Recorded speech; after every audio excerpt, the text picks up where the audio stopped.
Baby, you're worth it. So leave behind your worries.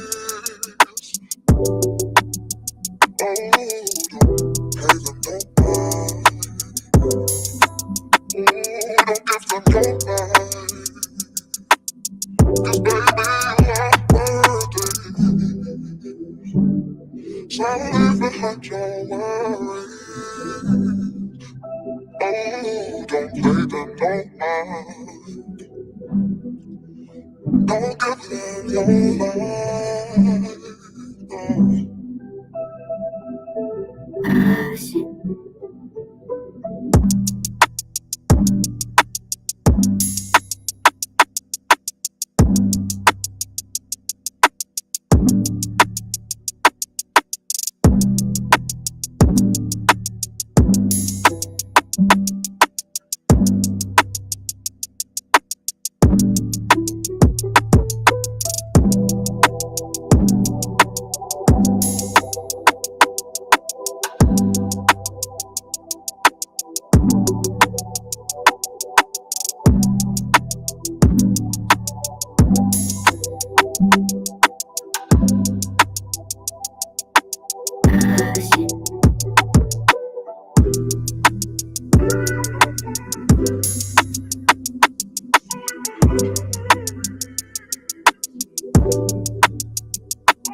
So leave behind your worries.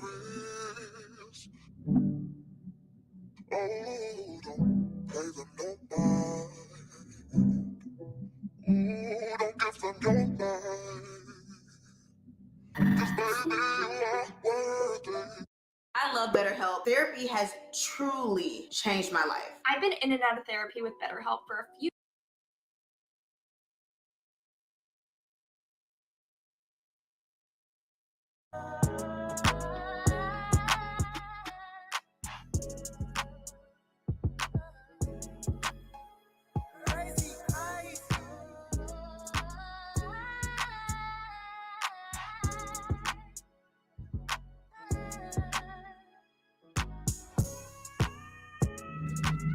It does amaze me that people could take the time out and come listen. I don't know if y'all heard. Ladies and gentlemen, I don't know if y'all heard me. I'm glad I did a quick mic check. So if y'all just not heard me, Burn Live, Murr Wankley, keeping y'all connected, hashtagging these red eyes, changing the viewers I read, keep it underage, smoking out social media, killing myself for your entertainment. Just in case you guys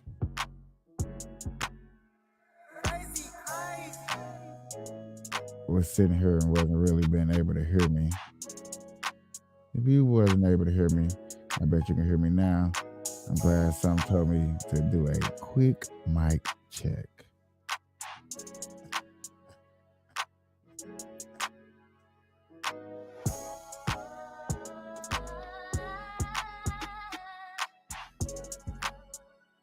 I was just trying to see if I can really do something real fast. I don't know if I can really do it, but oh well, y'all. Welcome to another Burn Live show. Appreciate people stopping through. Good morning, good afternoon, good evening, whenever time you're watching us, whatever time that you're getting this program. I wonder what time do y'all be watching this program? What time do y'all be sitting up in here thinking about like, I want to watch that black guy that be talking about the news and things that are going on. It's really hitting up in the election season, baby. Y'all probably gonna think I'm a nerd or geeked up. Y'all probably gonna think motherfuckers handing out food stamps. Y'all probably gonna think, you know what I'm saying, I done signed up for Section 8. Because, bro, when I tell you more and more that it get election season, the more people are going out to vote and doing their thing. Oh, yes. I am getting excited. I'm getting excited. Also, it's getting cold up north. You northern folks, Indiana, Seattle, Chicago, Detroit, Michigan, New York, Maine. I seen your weathers. If you're struggling with getting pro vocal mixes, let me show you something that might help. Some of that's getting a little cold, getting a little chilly. All right. I don't know what y'all think is really going on and what y'all tending what's going on. But y'all know the problem that we have been discussing on this page with illegal immigrants that's all over America, especially in these northern states, and that the cold weather has been hitting. The cold weather has been hitting. Joe Biden gonna go out on. Y'all think he's gonna campaign? That's is my biggest question. It is campaign season. We should be seeing people out there campaigning. You can see my boy Trump out there campaigning. Trump is out there campaigning. He's out there rallying. That boy been campaigning since campaigning. He go to court, campaign, sleep, campaign, go to court, sleep. I'm just letting y'all know these are the things that are going on. I know people don't appreciate learning about things, don't want to hear about things, but it's okay. Campaign season, baby. We the people want to know if the government playing with our money. We the people want to know if the government. Listen here, I'm trying to root for the potheads. Don't forget, I played a video yesterday, and I will play it today. You know what? I've really been sitting back thinking about this, and I want to play it, or somehow I'm gonna play it. Somehow I'll make a video out of it. But when she said that people smoking weed and don't know about politics, that girl on the View. Let me see if I can bring that up real quick. Let me see if I can bring that up real quick. I'm not gonna lie to nobody when I say this, but I don't appreciate anybody. I don't appreciate anybody think that they can go on national TV and speak for me as a pothead and say that, hey, I'm a pothead, you know what I'm saying? And we don't know about, really she was speaking about California, but she said, we just be smoking weed, back riding. I don't know nothing about the politics. Why she just couldn't say herself? I appreciate that. I would have understood her point of view if she just would have stuck No to living herself. being should ever eat processed But y'all food gotta for every understand, single when meal you of their life. add potheads, that's me, that's you, that's anybody else besides her. And when she said this, hold on, give me a second. I'm gonna bring it up because I really think y'all need to really understand the whole concept of a person going on national television and say, you know what, I'm a pothead and I don't know nothing about politics, when I sat up here for a whole damn year and talked about politics, talked about how Democrats done messed up this city, talked about how they say Trump was going to start a war, Trump was racist, Trump like punching girls in the pussy. That's what y'all say he said. I mean, I understand he said some of this stuff, but how the content that y'all took it in is to me ridiculous. But then y'all be like, oh man, y'all want them stimulus check. Y'all want them stimulus checks, right?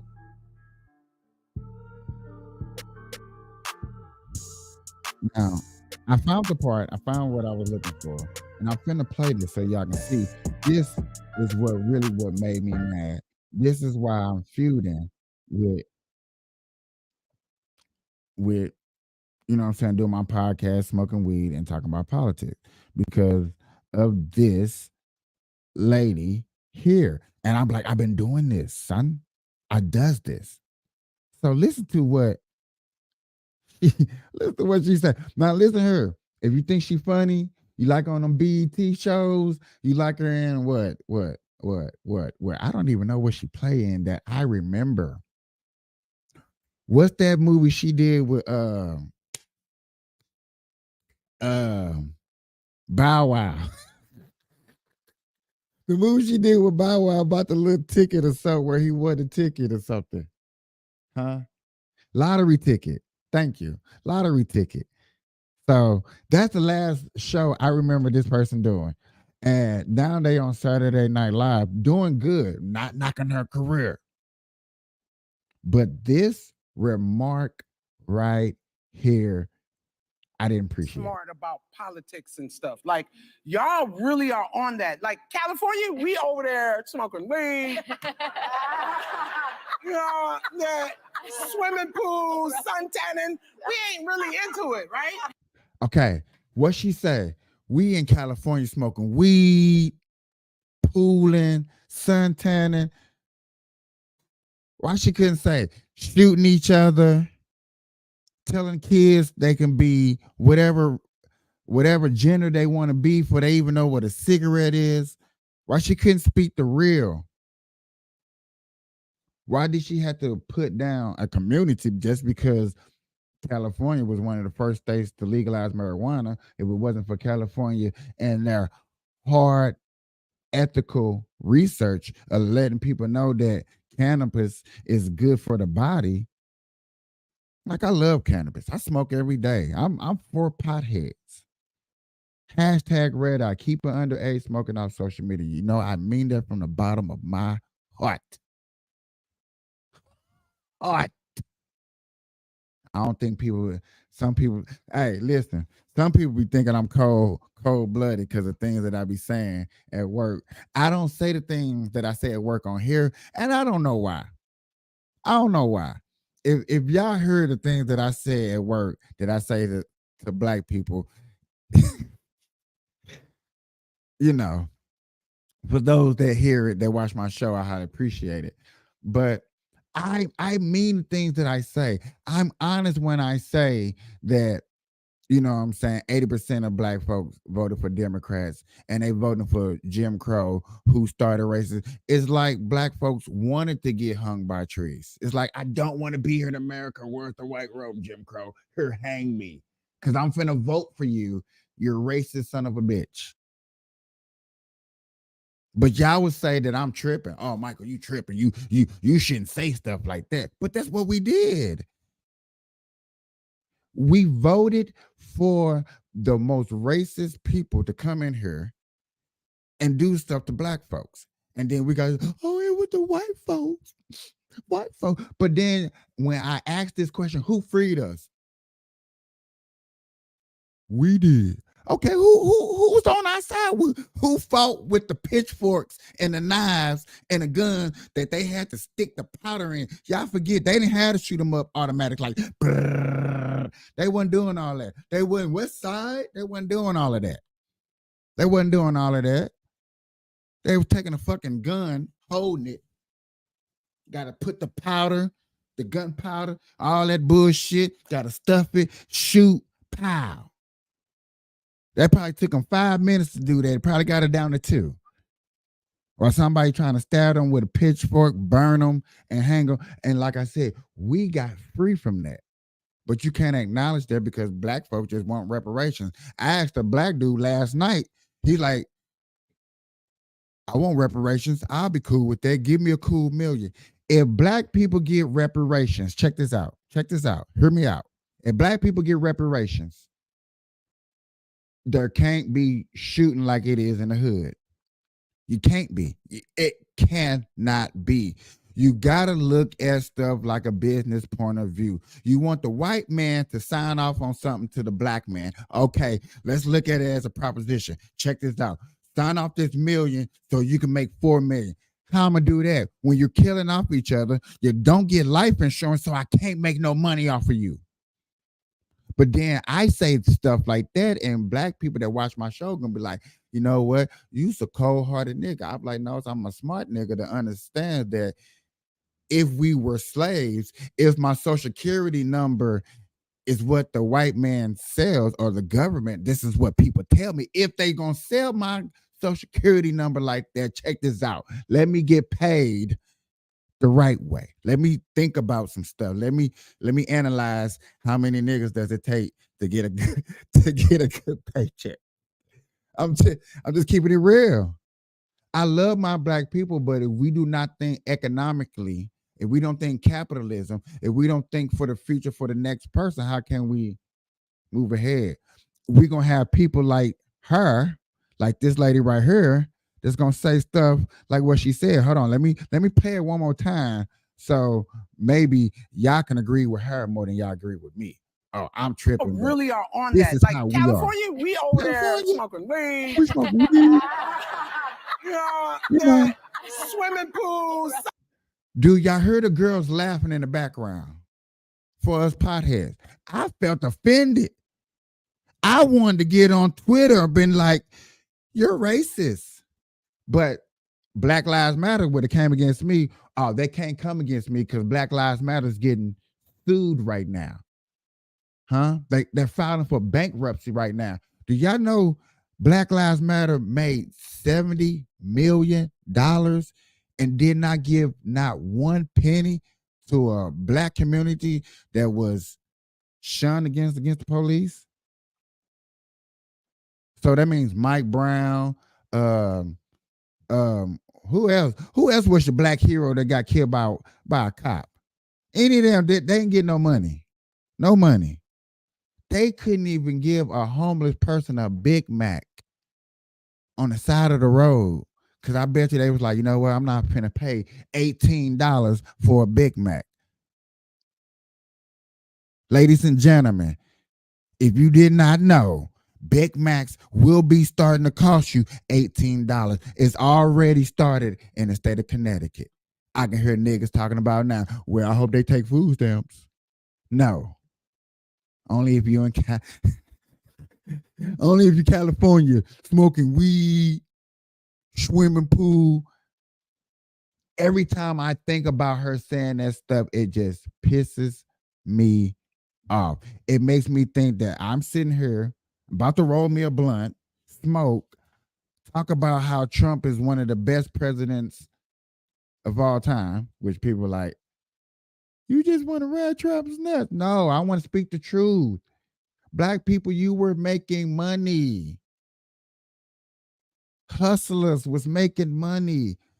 People that were selling food stamps was making money. I'm talking about for the real niggas. You niggas that was 9 to 5, fuck y'all.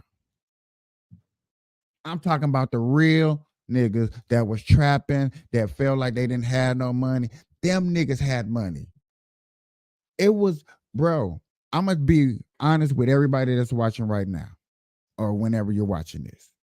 When Trump was in office, bums was selling dope and weed in the hood. Stop playing with me. The most bummiest person that you can find had money because they had a hustle. All right, ladies and gentlemen, before I get deeper, I'm finna take a quick, small little commercial break real quick because I done got hot. I gotta calm down real quick, you know. So let me take this quick commercial break real quick.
And I am back.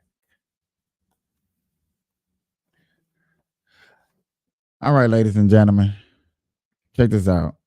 I just kind of want to know, did I take it too far? Did I go too far? Did I go overboard talking about how a person smoking weed, swimming pools?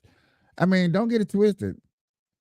I'm in Nevada right now in November, and I got this hat on just because my hair not done. But trust me, I can wear shorts outside. It feels good. Oh, it feels good outside. But ladies and gentlemen, now that I am amped up, now that I got my blood boiling, I think that's what I need to start doing. I need to start finding something to get the blood boiling. And then finish the show. Cause now I'm amped. It's like there's nothing nobody can tell me. I'm gonna say it all. CBS News. You know what I'm saying? Like I say at work, I be trying to hurt people's feelings at work. I be just trying to turn people's heads to make them question. We need a lot of women doing Why do sports you really, think really the way well. you think? The same reason I asked the question, why do you like Joe Biden? Why do you like a person that once called us monkeys? Once that said that he don't want his kids in the same school as us jungle people. I'm just saying that's what he said. A person who wrote bills to put crack on the streets that ruined us in the 80s. A person who made a bill to spy on us with the cell phone during 9/11 actually started the bill, got it signed off by all Democrats. A person who probably said, if you don't vote for me, you ain't black. When he said that, I hurried up and didn't vote for him. Because I was like, shit, finally, I'm not a color in a Crayola book. I was tired of being a color in a Crayola book. When I look at myself, I'm more the complexion of brown than I am black. And then when I ask a person, what does black mean? Man, you know what it means. No, treat me like a dumbass white person that you're trying to get a job from and tell me what does black mean. Man, we descendants from Africa. No, motherfucker. We got sold.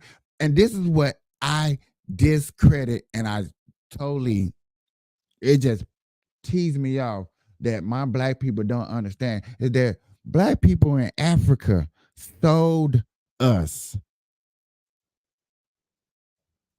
The white man came with big ship. They said, hey, black man, hey, I need 300 of some niggas that you don't like. You know what he did? You know what that black man did? He turned around and said, you know, it's a village over the mountains. Black village. Big strong. Take them. Leave my village alone. He sold us. He sold us.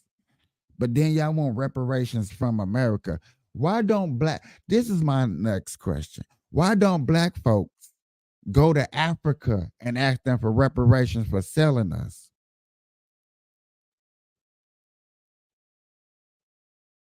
Anybody ever thought about that?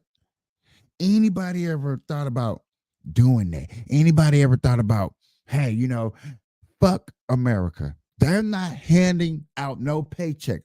But you know what? There is a group out there. It's a big ass continent. Fun fact, Africa is the biggest continent on the planet. So why are we asking them for reparation? Huh? Are we that damn dumb to not get it from here to say, fuck it, we're going to knock on their door and ask they black ass for money? They got gold. They got diamonds. They got rubies. They could send me a fucking zebra, a lion, tiger, a bear. Oh my, send me something. Send me Noah's Ark with every animal that you got from over there. And I'll come up. I'll sell every animal, especially the zebra. Chop that motherfucker up and have zebra chops for dinner. But yet again, I would be wrong for saying that. I'll be desensitized, or whatever the fucking word that YouTube does. Bookface, y'all kind of like what I say. Y'all don't mind what I say. But I'm just keeping it real on the mindset of why don't we do something? And I'm only talking to black people. White folks, if I was y'all, I'm only, okay. Let me break this down real quick for I get to saying this and people really be thinking that I'm truly racist. Like, oh, Michael, you just truly racist. No, like, no matter how you look at it. Let's break this down. 1800s, early 1900s, there were some racist ass people. Okay. 2023, it's not that many racist ass people as white people.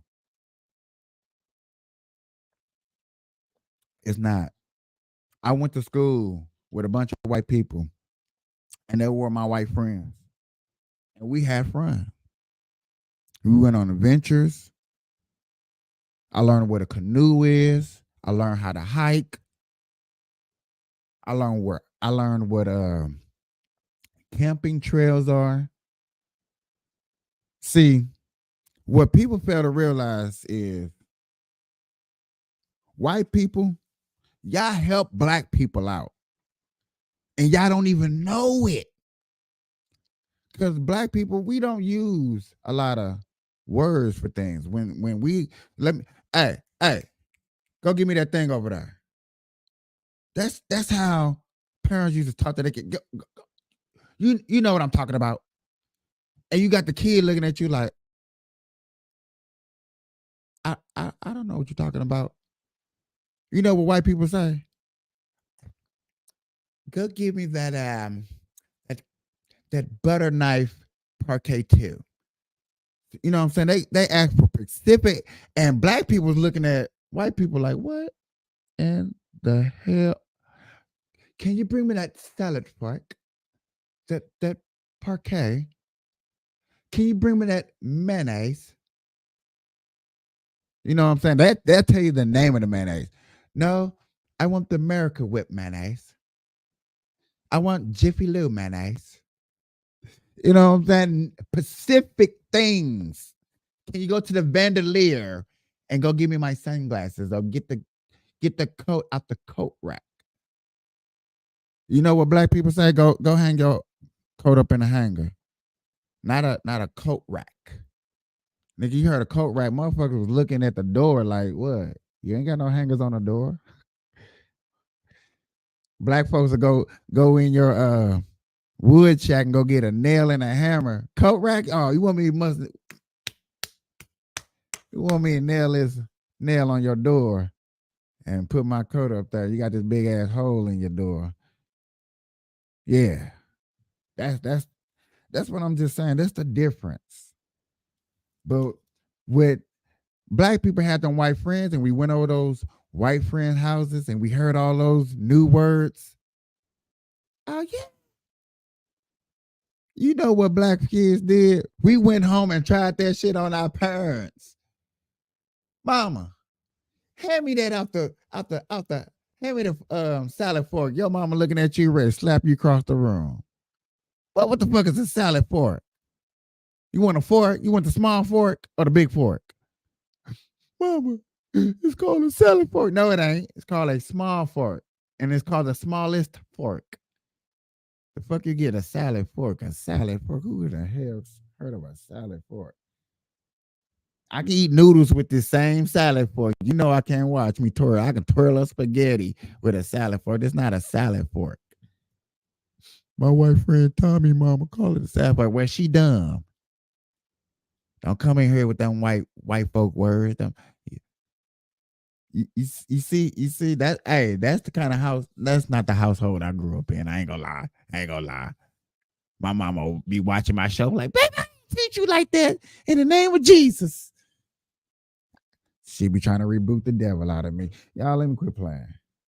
I just wanted to try to tell a story, tell a few little jokes. Now I know somebody's gonna fact check me. I'm like, oh my gosh, is he telling the exact truth?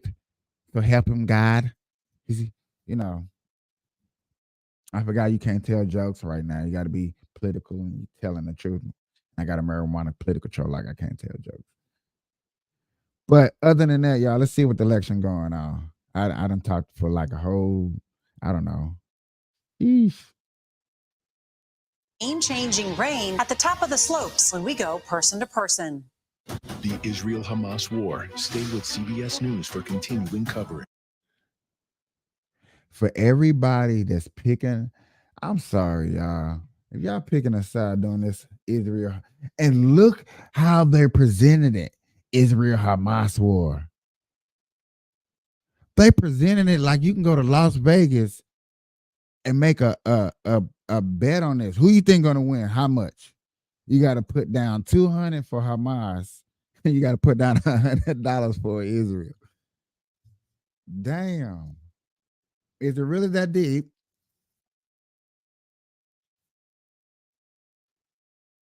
I don't know, y'all.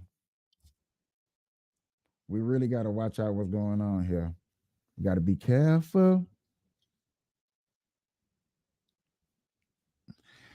Y'all know me. I just want to see peace during this war right here, and I don't want to see neither side get genocide. That's it. I want to be able to look 20 years from now and in that country still exists. Like I still know what Hamas is, even though I didn't know who Hamas was 2 years ago.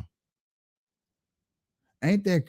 And see, that's another thing why I like about politics, because I get to learn about other countries that I never knew nothing about. On my mama, you did not know nothing about Hamas 2 years ago. You probably thought Hamas was a new mustard that they was selling at the grocery store. I promise you. Because when I first heard Hamas, I was like, is that a new mustard? That must be a new hot dog they got. That must be Korean. And then people were like, nah, that's Israel. I was like, oh shit. My bad. And if that was a bad joke and nobody laughed, screw y'all. I thought that was funny. Okay, I thought it was funny in my head. CBS News, 60 Minutes, Sunday on CBS. You can't get answers in a tweet on Face the Nation. We try to separate the noise from the news. No, y'all don't. You need to be able to have an actual conversation. Bro, they had the most give you softball question when they had Pamela Harris on there. Listen here. This is a CBS I'm a Republican. News I know special. I love it, but America Decides. Campaign 23. y'all need Democrats need Michelle From the Obama. nation's capital, I don't care Nora O'Donnell. if she a man or This a is CBS woman News Special. or, I'm Nora or O'Donnell in he, Washington, she, and or welcome that to she, Election or Night what she, 2023. or, America or Decides. I don't We are know. coming Which to you I from bet CBS she News talked Election better than Night Pamela headquarters Harris. with our powerhouse political team. Voters went to the polls across the country today, voting on issues important to Americans and also giving us some clues into what could happen in 2024. Abortion continues to be a dominant issue. So let's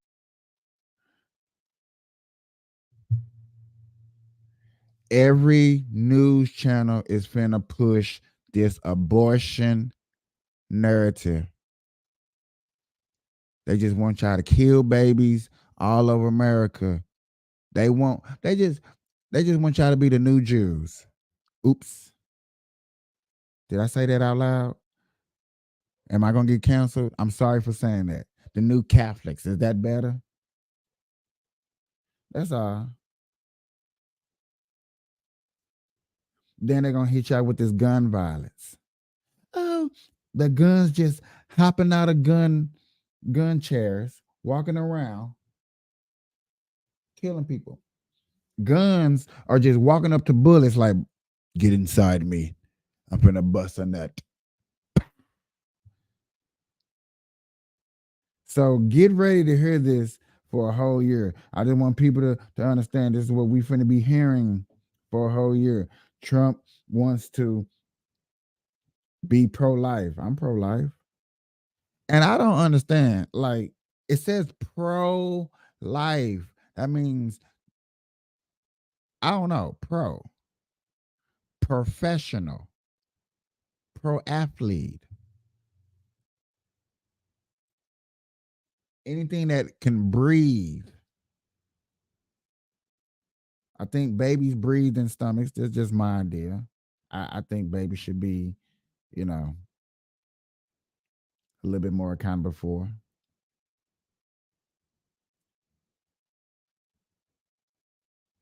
Do anybody ever think that child support would ever be up for the ballot? Y'all, women would be mad if men started getting off for child support. No. Only way man can get on child support if he truly get a DNA test. Like, he has to be 99.99.99%. What if man can get off of child support if the baby like 50%? The baby is 50% yours and 50% his. So, like, he can get off because the DNA did not come back fully his. Would women be mad?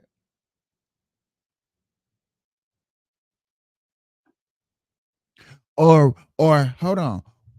What if Me Too was accountable for men too. Every time a woman touched a man, he felt some type of way, like women automatically went to jail just because we said it. She touched my nipples and I didn't like it. I thought she flicked a booger at me, but she flicked me off and she's going to jail for sexual harassment. Well, women like that, would y'all like that? Because trust me, that's how men feel when it comes to approaching women. We have to make sure women smile, blink twice, rub both hands, rub a nipple, stump their feet, clap their hands. You know what I'm saying? We got to make sure the signs are correct. We do not want a sexual harassment at a job nowhere. But if things like this was on a ballot, would we be wrong? Would I be wrong? Ladies and gentlemen, boys and girls, live, Capiche has finally put on the ballot Me Too for Men. Hey, man, that sound... I'm going to make that motherfucker sound like a deodorant commercial. Me Too for Men. Sticks on your underarm piss that last long. No more sexual harassments in the office. Don't that sound like some good deodorant that you can try? Man will be buying that by the truckloads and trying to flirt with every woman they see. They'll be like, I got that Me Too. And you know what? You know the joke will be? Me too. But see, that joke will be played out. Every dude will be like, hey, bro, what you got on? That Me Too. And then girls be like, he's such a dick. Okay, I'm high enough to ask this question. And I do need a response from somebody somewhere once upon a time. So I'm going to start asking this question at work. Why do women, when they're mad at men, call men a dick? You're such a dick. What about the dick all of a sudden is so negative, but then y'all use it in a positive way? Did I ask that question correctly? Y'all really got to think about that. Because when y'all mad at us, y'all do say that. Let's get right to the new. When y'all was mad at Trump, y'all was calling him racist. Y'all was like, he's a dick. He's racist. He want to lock Mexicans up in cages. Did y'all not say that? Information and the latest results. Polls have closed a half an hour ago in Ohio, and voters there are deciding whether to enshrine a right to abortion in the state constitution. CBS News is rating this as lean yes. Ohio voters are also deciding on marijuana legalization. This right here, once we get past legalization of marijuana in all 50 states, we need to, as potheads, work on gun license. I am looking for a way to advocate for gun license. Potheads for gun license. There's no way that people that drink at bars can protect themselves. They can get drunk and protect themselves. Somebody touch on them, somebody harass them at a light, somebody bother them in the wrong way that they feel threatening, they can protect themselves. But if I'm smoking weed and I'm bothered, I can't protect myself. I have to call the police and wait a whole 3 hours to where I got beat up, my weed got taken, and they going about their business. They done robbed and did 4 other more crimes before the police even got to me. So listen here. After we legalize in these states, I think we need to start advocating for gun license. What pothead don't want to protect themselves? What pothead don't want to shoot somebody that breaks into their home? I'm sitting here right now live with y'all. I'm finna fire up this blunt, some weed, right? I'm gonna use this for an example, y'all. I'm smoking. Somebody breaks in my door right now. I cannot protect myself and shoot them. Why? Because I am a pothead. It's against the law to smoke weed and shoot somebody. That is a federal offense. We really need to look at that opposition and re-strategize that. I don't think that's fair. I'm sitting here obeying the law, right? Right? I'm obeying the law. Somebody's breaking the law by breaking into my home, and you trying to tell me only thing I can do is call 911? But then you would be mad if you like, yeah, Michael, that's true. But if I had to do that, I'm gonna call and I'm gonna call and say, hey, excuse me. I'm gonna sound like a white person. No bullshit. Excuse me. I'm a pothead advocate and I'm being robbed right now. And I expect that you to be here less than 5 minutes, since you know for a fact that potheads can't protect themselves.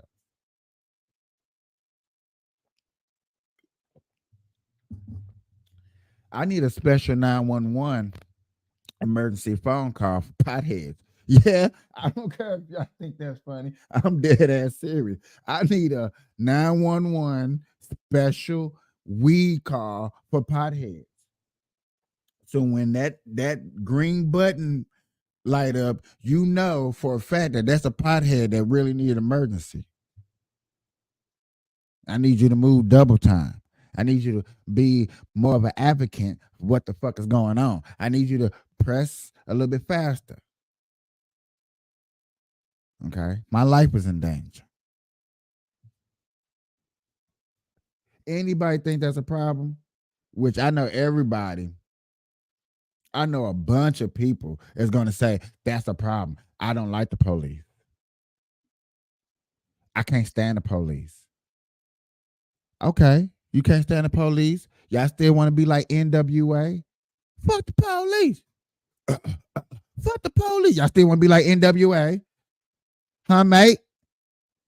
If you want to be like NWA, mate, I think it's time that we get our gun license and really be like, fuck the police. I can protect myself. Shoot them up, bang, bang. Don't come in my property. Huh? Don't y'all think so? Oh, I got quiet. I got quiet voices out there tonight. That's cool. I'm gonna keep talking about this every show. Every time that a subject brings it up that makes me want to talk about it, I'm gonna talk about it. I'm gonna keep bringing it up. Potheads for gun license.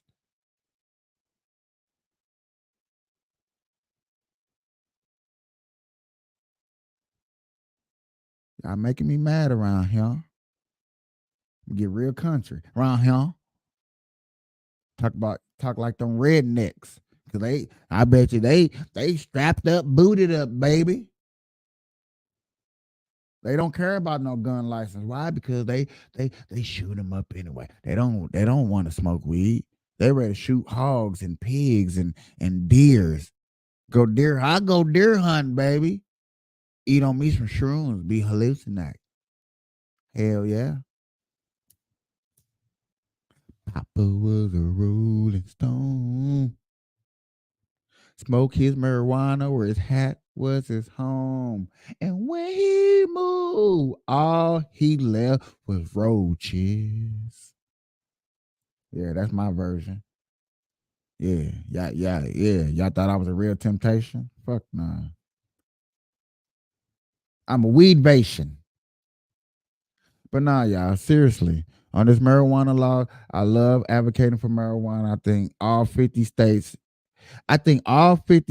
at least need to go medical. Not all 50 states need to go recreational. Some states have very problems of high crime rate. also, some of you states have a very problem with drugs. I'm seeing the reports of the drug rate out there. Nevada, I stand one. We're one of them. You know what I'm saying? But hey, I can say there are some drugs out there, and I've seen in other states that are worse than what goes on out here in Nevada. So I'm just putting it out there for the people who I heard they be zombified. I wonder, can I find that article real quick? Can I find that? I don't know what the hell I was watching. Some new drug out there. They was just leaning over and falling out and all types of weird stuff. Wasn't moving. Just I don't know. Weird.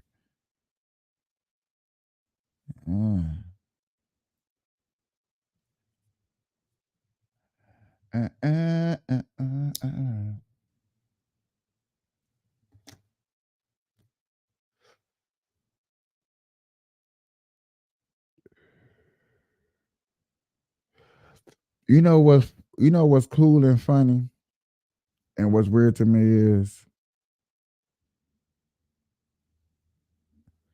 I try to do something that's a little right, a little educational, smoke weed and chill, and try to have a good time. I get knocked. I heard some people with some, whatever. I'm not gonna describe, but y'all get the gist. I heard some woof. Well, damn. And you be like, how in the hell?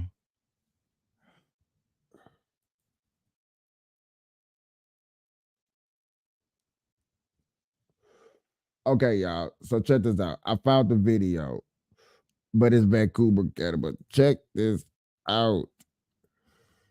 Y'all gotta check this out. Y'all gotta check this out. This shit was wildin'. This is wildin' to me. Check this out. City that made every drug legal. All drugs are good and balanced. God made all drugs. You on Trank right now? I don't know, I might be. More drugs better. How easy would it be for us to get like fentanyl right now? He said shriek or something. And then he asked how quick would it be, how easy would it be to get fentanyl right now? He said 3 seconds, 2 seconds. Fentanyl and a little bit of meth. He said fentanyl and a little bit of meth. Everyone's stealing, everyone's selling their body. How much do you use in a day? Did you hold on? Wait a minute. Did he say everybody's stealing, everybody's selling their bodies? Now, I don't do drugs, but marijuana. And yes, I am a person that's going to say marijuana is a drug. If you say marijuana is not a drug, I can prove you difference. I would literally prove you the difference. Anything that you smoke and inhale that chemically unbalance your body from naturalization of what you're naturally used to is a drug. You know, when you're washing a table off and the chemicals get in your pores, that's a drug. It you know what I'm saying? It's a drug. Anything that chemically unbalance your body. But this right here. Holy smokes, bro. How do you afford your drug addiction out here? Boosting. See people die out here? I have, yes. You don't know what's in your dope. Everything's laced with fentanyl down here. They want to get you addicted. That's an active overdose. He said everything is laced with fentanyl out here. They want to get you addicted. Do you know what they use fentanyl for, right? Ladies and gentlemen, they use fentanyl so they do open heart surgery on you. That's how deep it gets that they trying to do on you. I just want people to understand and realize how deep this goes. Real time right there. This guy's right. But another reason why I'm showing you, because they legalized all drugs. In Oregon, they're legalizing all drugs. And guess what, Californians? They're trying to legalize all drugs in California. So they're trying to do like what they did back in the 80s, where they're trying to get everybody addicted on a new drug, a new era, so they have a new ghetto. So black people, man, look at the white people got us down with the fentanyl. They put fentanyl in the hood. No, they didn't. Fentanyl came through Mexico, through Texas. It didn't get it. No. I don't want to hear that FBI shit they did in the 80s. I don't want to hear that shit. Wrapped in a trash Don't can play right with me, here. motherfucker. He's alive. I was worried about you. You're in a trash bag. Okay, just checking on you, brother. This is an OD. You doing okay? You guys Bro. He said, I'm just checking on you, bro. You're in a trash bag. Not funny. It's not funny.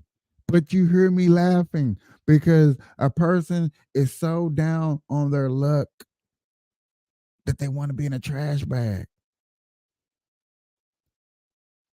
How much trash do it take to put in a trash can? Just put me in there. I'm all the trash that you need.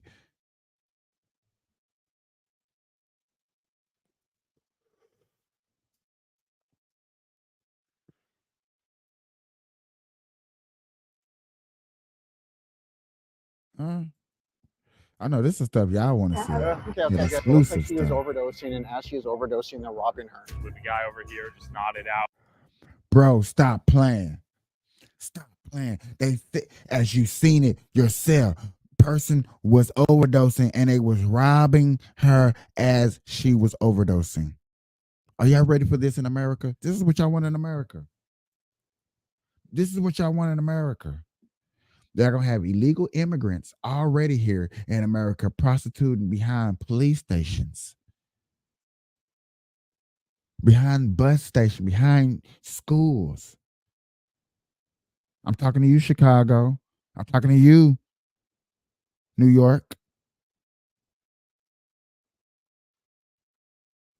Colorado. This is what y'all want? Y'all want me in a Chris Tucker voice? If this is what you want?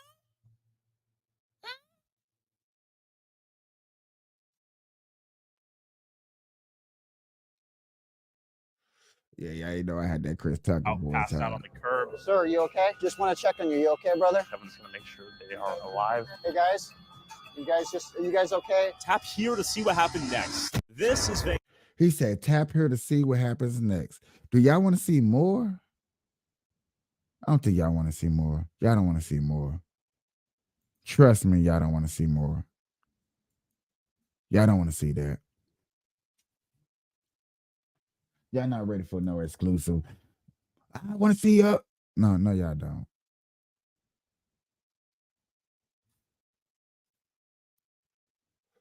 Let's calm it down. But I do feel like I'm on a roll with today. I feel like I'm on a roll. I feel like I'm proving a point. I feel like that y'all get to see how people look at us potheads.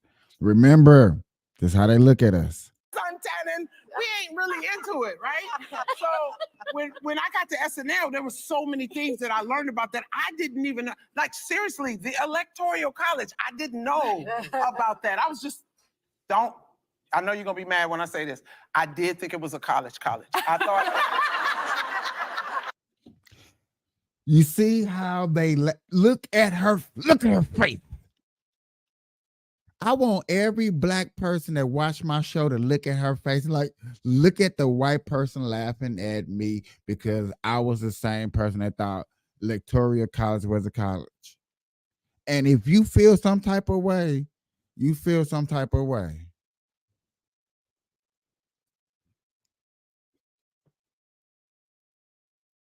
Huh? If you don't like white people laughing at you because you didn't know, that's why you need to smoke weed and watch this show. Look at her face. Huh? Do y'all really? Let's look. You go there. Look. I thought that you know What should be embarrassed is that the camera did a close-up The camera did a close up. Cameraman did a close up to see how funny that they thought because she People didn't got know. to go there before they become a politician. Oh, I wish that were the case. Listen, the people voting for Trump should go to college. Exactly. So that's things like that to learn all that type of stuff. I feel like when I'm commentating and live tweeting and stuff, I am talking from y'all perspective because there's a lot of and listen to me very closely, politicians, because you know what's going on. There's a lot of people that don't Politicians don't talk to us. understand Talk what's to, going on. You guys, there's a group of us that don't go talk to the manager. get down. You know what I'm saying? Like there's a group of us that'll be like, no, manager, come over here. This didn't taste good. But there's a lot of us that'll be like, I'm just not going to come back here no more. We need to start talking to the manager. Yeah. Do you understand? Yeah. Pay attention. Only a third of this country is voting. Only a third of the country is voting. Now, Only the things what she's saying is the things that I point out to my friends when I'm trying to hang out with them and I'm trying to let them know what's going on. When I'm trying to hang out with my friends, especially at work, and I'm like, hey, these are some things that are going on that maybe y'all didn't know that was going on that I want y'all to pay attention to.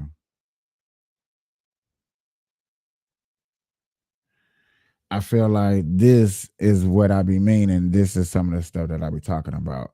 When I like, you need to talk to your manager. It's not always about the president.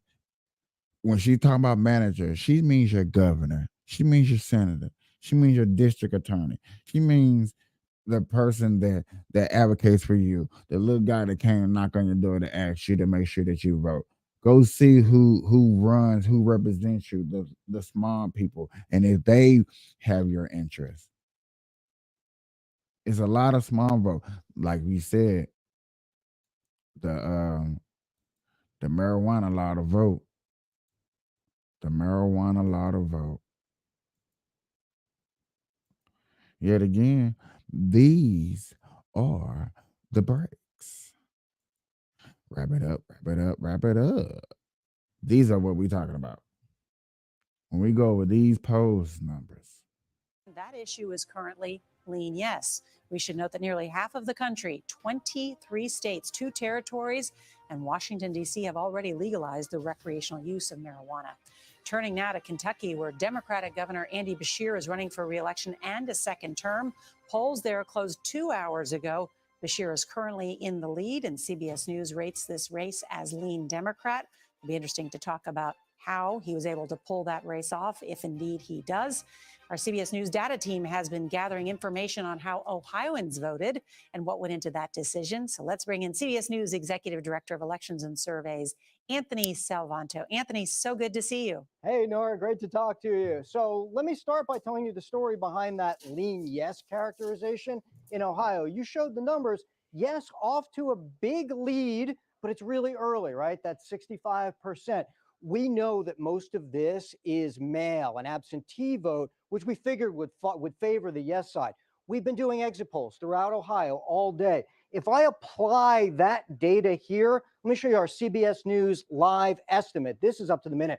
This is going to get tighter, right? It's still lean yes, but right now our live estimate has it at 55-45 yes. So yes, it's still a lean, but there's a lot of vote to come in, and in particular, election day vote, which we think might favor the no side. The other thing I want to add here, Nora, and this is really important for the political implications here, we're talking about turnout. I'm just going to scribble it here. That's going to hit at least 3.9, maybe even 4 million. And to give you some context, that's about the number that voted in the midterms, that voted for Senate. Well, you get an off-year election, a ballot measure that approaches a midterm electorate, that means people are motivated. It means people are motivated on both sides, and that's going to tell a 2024 story, Nora. And Anthony, do we have any data yet from Virginia?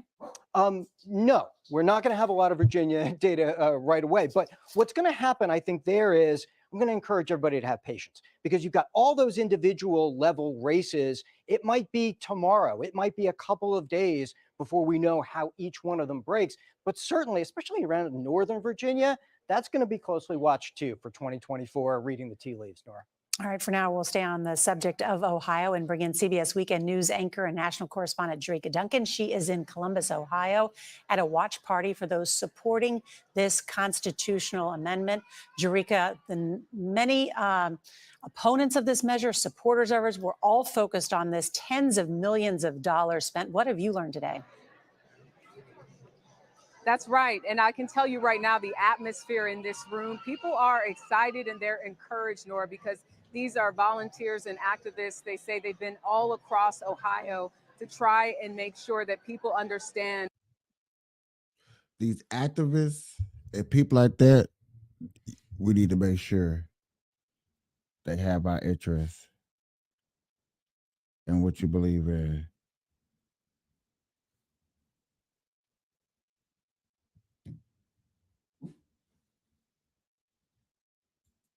What was at stake on this issue? One, the amendment to enshrine a woman's right to an abortion here in the state of Ohio. I spoke to voters on both sides.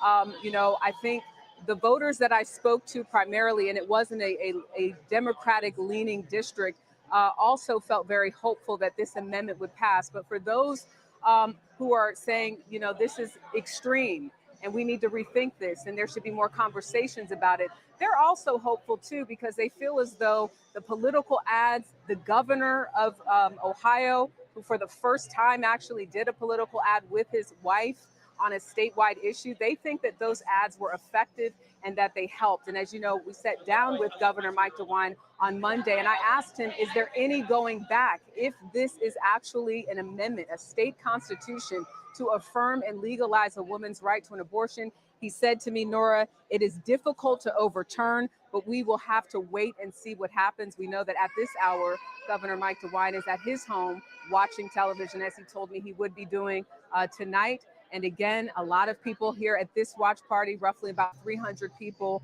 that are waiting to see what those results show, as the polls just closed a little over a half hour ago. Jerika Duncan, I know we will check back in with you. And of course, that ballot measure important because many people view it as an off-year testing ground for perhaps how abortion could be viewed in the next election in 2024. We're lucky to have our powerhouse political team here at the table. Robert Costa, CBS News Chief Election and Campaign Correspondent. Nancy Cordes, our Chief White House Correspondent. Ed O'Keefe, Senior White House and Political Correspondent. And Adriana Diaz, an anchor also for the CBS Weekend News. Great to have all of you. Robert, let's start first on the issue of Virginia, which many people view as a bellwether. Even though we don't have much data yet from Anthony, we have heard a lot from some of our sources in the state. So much of our reporting tonight is about abortion rights and how it's playing across the country. We just saw that great. Didn't I tell y'all this is going to be their main discussion? This is going to be their main discussion. What measure was to restrict abortion access or to cement the right to abortion access? That's going to be everybody main discussion. That's what's going to get everybody out their seats. That's what's going to get everybody out their seats. Y'all smoking with Burl Live, man. That's the first, hey, we 1 hour in. Y'all, hey, everybody just came up here. Y'all missed a lot of jokes. Y'all missed it. And y'all missed some I'm gonna say some weird discovery. Some weird discovery on me. I believe y'all missed some weird discovery, some things that y'all could discuss and stuff. As I look just to see what type of stuff is with me.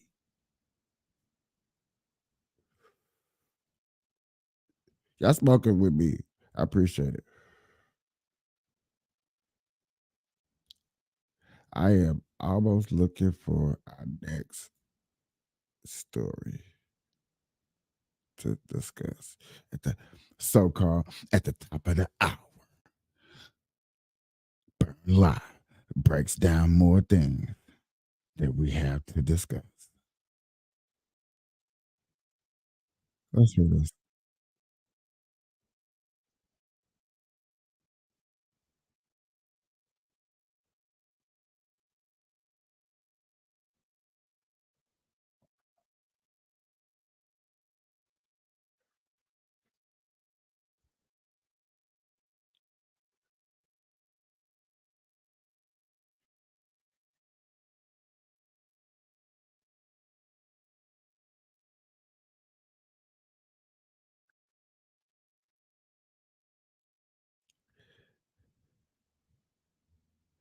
that did. That really did sound like a conservative move. I wanted to hear that and make sure it was ready to this easy to discuss. Okay. I'm gonna try to look into that real quick, into that discussion. Just give me a second.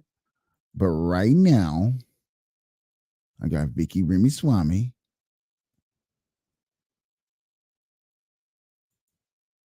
Oops, I went to the wrong one.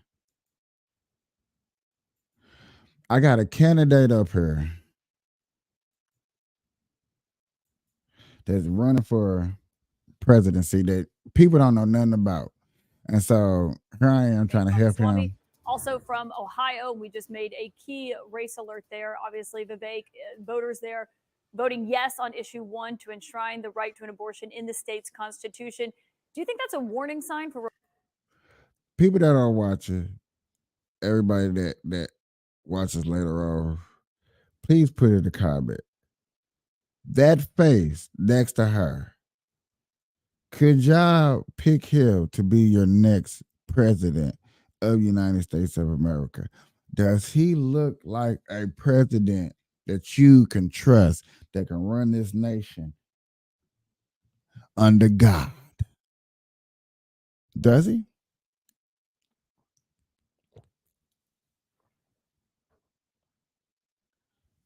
Does he look like the person that can make the right adjustments to do what needs to be done? You think he can stop the wars that are going on in other countries? You think he can lower that gas price? You think he can bring the food costs down? Dude, I'm just saying, do the guy look like he got that type of skills? If he do, he'd be the youngest president to ever be in the White House. Republicans? Look, I voted no on that earlier today before flying down here to Miami, but my view is on the merits, our pro-life movement, and I am part of it, needs to be better about the way we discuss this issue. Actually talk about greater access to adoption, to childcare, further, even go further to sexual responsibility for men. I think that very too few of us are talking about these issues that can say we're not in this. It's not about a men's rights versus women's rights issue. It's a human rights issue. The fact of the matter is, Clarence Thomas brought up an example in the Dobbs case of a pregnant woman who was assaulted and asks the question of who in this country would say that that criminal doesn't deserve liability for that death. I haven't met one yet, Caitlin. And so I think we're more united on the pro-life instincts than the pro-life movement has actually been good at representing so far. But we need to talk about the issue very differently in order to bring people along here. I will say that it was also outspent in Ohio by many multiples, the yes versus no. And so the influence of money in politics, I think, showed up in this result as well. Well, a lot of money was spent on the other side, but do you really think it's a messaging issue and not just that voters clearly believe that they should have the rights that they had before Roe versus Wade was overturned? Well, I think some of this is substance. It's not just messaging. Actually walking the walk when it comes to being pro-life on access to contraception, to adoption, to even childcare. And as I said, a missing lever that we really ought to embrace on the right is greater sexual responsibility for men codified in the law in an era of genetic paternity tests, put more of a burden financially and otherwise on the father when it's a confirmed paternity test. I think those are winning paths forward for us. That combined with different messaging, yes, I do believe will win many Americans over. If you look at a state like Iowa. Is anything Vicky Ramaswamy? Anything that he's saying, because his name is so long, and it is kind of funny to say, no bull crap.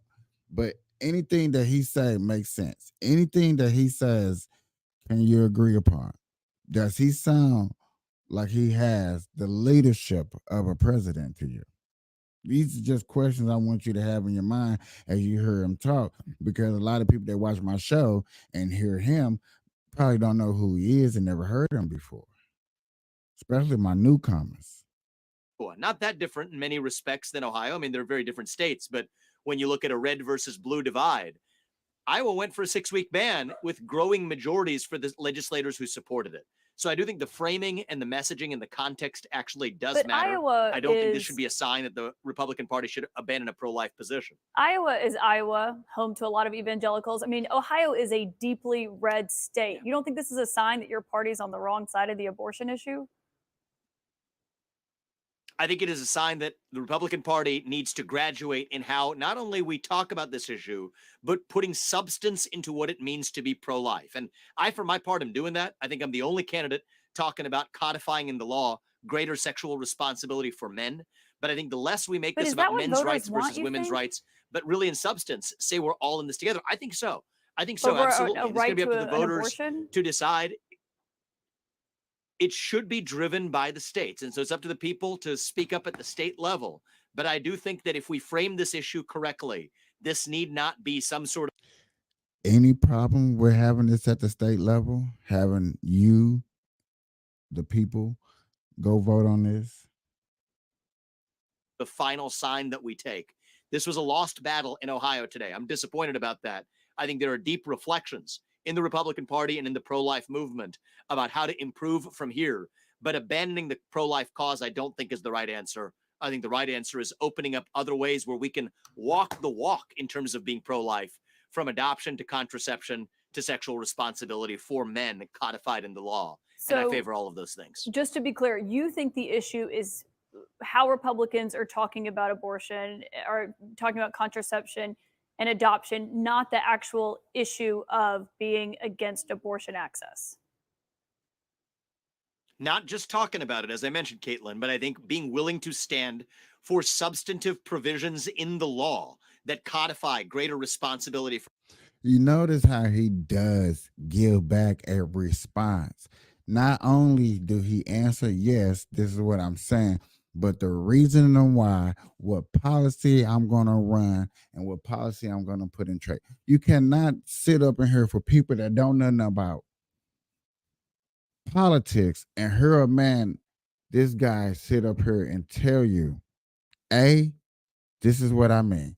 B, this is how I would do it. And C, these are what rules I will put into place. You may not like it. It may not be part of your agenda of what you're for, but he's actually giving you some type of substance of what he wants and what he would do if he was president of the United States of America. For men in cases of confirmed paternity tests, and also greater access to options like contraception, adoption, and otherwise. So I think that substantive difference can make a difference. It's not just a verbal question, but yes, I do think that that will change the outcomes versus what we're seeing tonight. Yeah, well, clearly voters in Ohio disagreed since they just voted to pass this by, that they did vote to pass this. Indeed, it now is part of the state's constitution. You talked about how this is a state's issue. Obviously, you're running to be the Republican candidate for president. If you were president, would you sign a federal abortion ban into law if it was on your desk? I've been crystal clear about this. I would not. And the reason why is I'm a 10th Amendment absolutist. I practice what I preach in my commitment to the Constitution. This should not be a federal issue. So here's what I do from a federal perspective. Stop federal funding for Planned Parenthood. I think the federal government has no place in tilting the scales using money. But I do not think it is the place of the federal government to get involved in either codifying Roe versus Wade into law. But unlike many other Republican candidates, I stand on the side of principle because that's a constitutional limit. Roe versus Wade was correctly overturned, but we have to practice what we preach when it comes to the Constitution. This is an issue for the states. And I say this as somebody who's disappointed by the outcome in Ohio today. But for me, it is about principle over politics when it comes to my commitment to the Constitution. I also think that if we federalize this issue as Republicans, when the shoe fits the other foot and Democrats are in charge, it will not go well for the pro-life cause at the federal level either. More babies, unborn babies will die over the next 30 years, I believe, if this issue is federalized. I will So I say, stand by that. Mr. Ramaswamy, that, I mean, Donald Trump predicted, put those Supreme Court justices in place that overturned Roe versus Wade, that this is hurting Republicans at the ballot box. But we have other news about another race in your home state. I want you to stand by for just a moment. We're going to get that update, and then we'll come back to you in just a moment. We have a new projection for you from Ohio. CNN is projecting that Ohioans have approved a ballot measure to legalize recreational marijuana use for adults. Ohio becomes the 24th state in the nation to make recreational pot use. So what is it? 36 states medical, 26 states recreational. Not bad. Legal. Again, CNN projects the Ohio ballot initiative on marijuana has been approved. Well, Caitlin? Mr. Ramaswamy, we were just talking about how you voted on issue 1, the abortion rights issue. How did you vote on the marijuana issue this morning?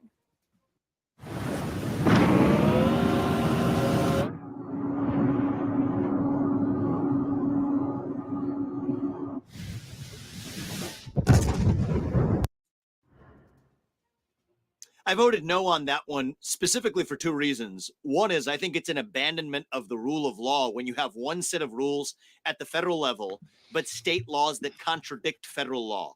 I don't think that helps our commitment to the rule of law. I think it creates a lot of confusion in this country.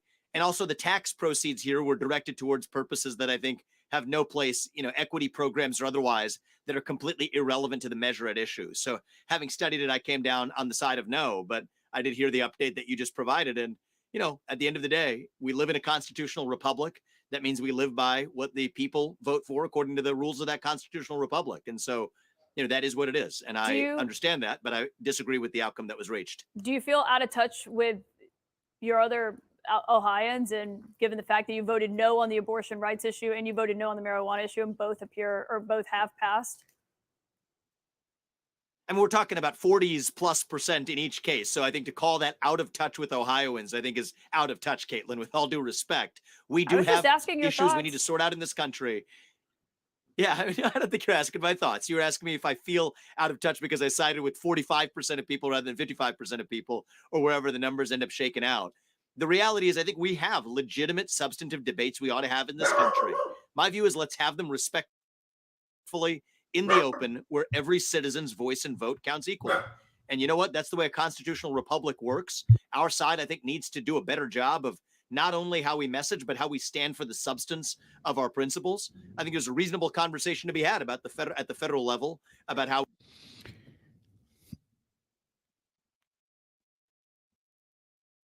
Everybody is going to want marijuana to pass, period, no matter how you look at it. There's nothing nobody can say that's going to change that outcome and outlook of that, period. I don't even know why somebody's finna sit up here and play reindeer game. He go play reindeers with gay. But I understand, if he don't smoke, he don't smoke. You know what I'm saying? And that's what he on. He like, sure, I don't smoke. So yes, I voted no. That I can respect, you know what I'm saying? Sure. He don't give a shoot. He like, hey, I voted no. And you stay there, probably go vote, and he probably definitely gonna go vote no. And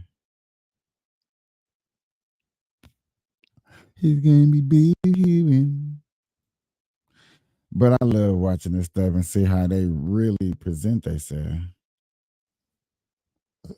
Ooh, excuse me. Now, People haven't seen any this direct video that this dude be putting in work or showing us what be going on at the White House. This shit be funny to me, not to y'all, because I know y'all be like, "What the hell be funny?" But this stuff be funny. Do you know who you are? You need to have an abundance mindset. You was born to do this.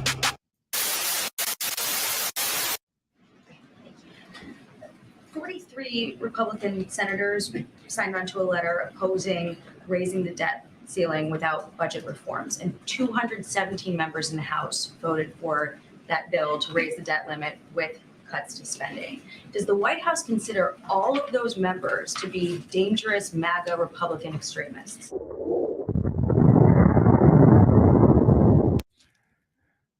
That was a damn. That Do was they kind of a deep understand what question. the cuts that they're voting for is going to do? Do they do? That's the question. I mean, Republicans.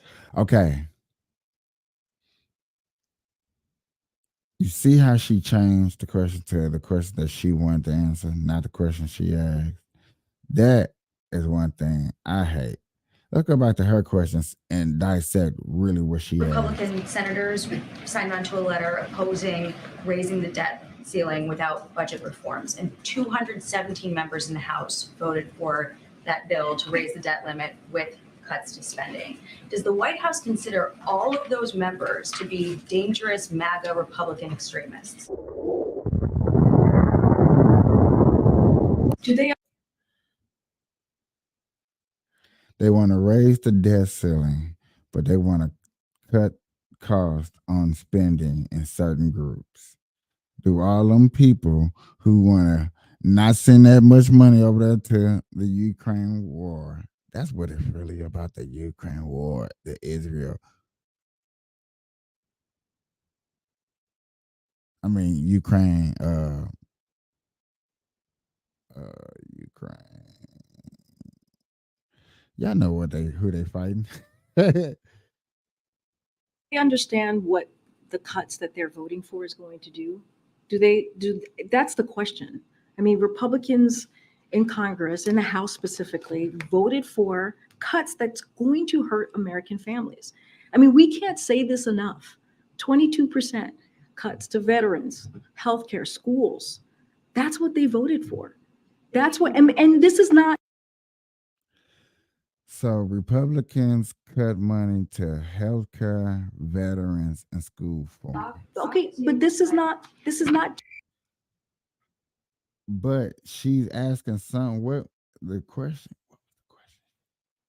What's the question she keep overtaking? Veterans, healthcare, schools. That's what they voted for. That's what, and this is not. Okay, but this is not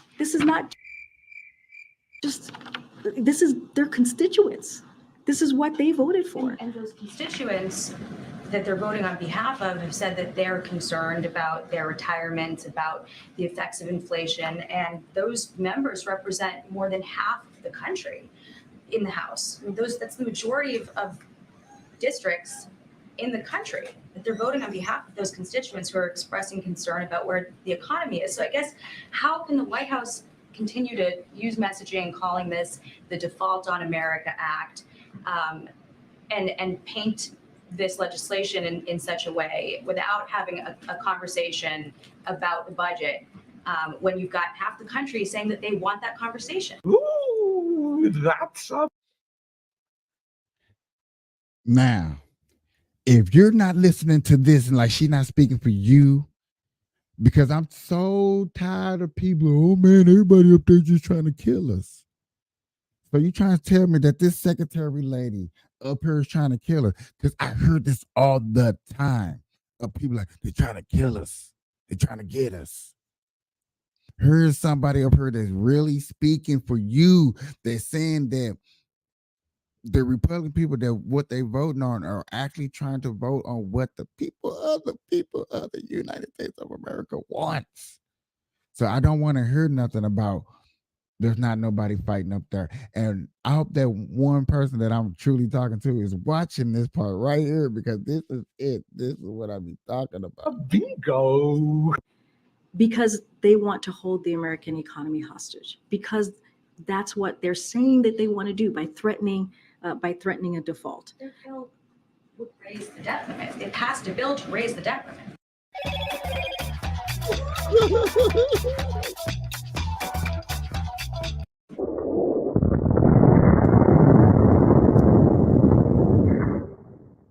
So and I hear you, but they are connecting passing whatever this debt limit to cuts, 22% cuts to veterans, to seniors. That's what they are threatening. Cuts to our schools. That's what that's what is connecting. That's what their budget plan is. The bill doesn't have any appropriations in it, actually, and the speaker has, ruled out a number of those things, including. So hold on. She said what you're saying is not actually true. So she's fact checking. She's fact checking right now. Now, I should be seeing the Democratic Party blow up. I should be saying, what's his name? Donald, I called him Martin. Donald Martin. He should be blowing up at her. We should be finding out who she is, especially me. I'm definitely finna try to find out who she is. And get on her tweet because she's really speaking for the people. I don't want to hear nobody say that. There's nobody speaking for her. There's nobody working for the people. Here's one person. One person. I know another person that's up there. They're not showing her. There's not a video about her, and it's cool. But this is really, I appreciate this video because this is what we're talking about. Actual thing that happens to us. Who is fighting for us? She is fighting for us. She's trying to get the answers. The lady denied, saying that we're trying to take pay cuts, and then we're cutting out veterans, medical care, and schooling. And she said, no, that's not even true. This is not even true. Man, let me rewind this because I don't think y'all listening like I'm listening.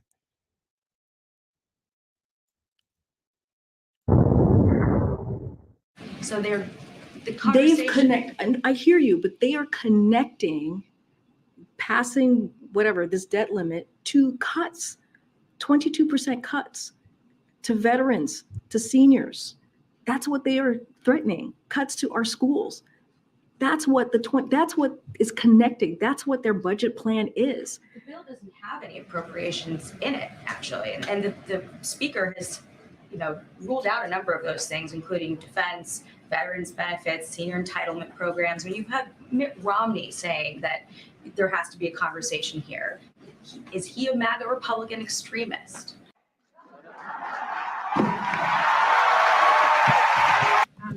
John, does the administration agree with the UN Secretary General's statement today that the Hamas attacks, quote, did not happen?